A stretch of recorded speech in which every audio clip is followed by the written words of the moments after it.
మానవ జీవితం బనిడు మట్టిని గల్పివేసి విజ్ఞానము చేత సృష్టిని ప్రకంపితమున్ వనరించి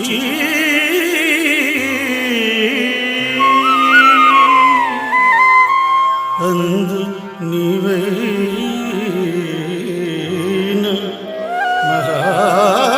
మహాపదార్థమే చరాచరముల్ నడిపించుచున్నదల్చు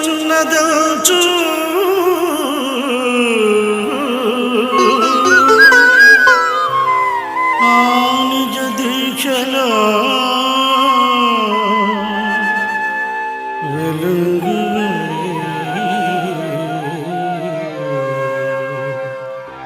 అమృత తత్వముగాంచుమెంతయు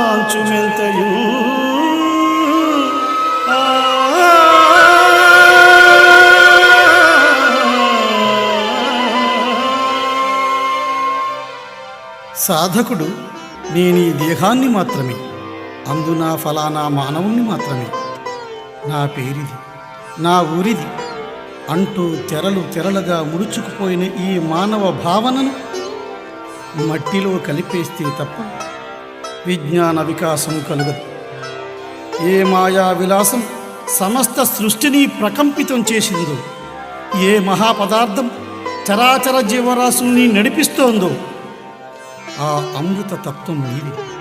దాన్ని గ్రహించడానికి పట్టే దీక్షయే నిజ దీక్ష.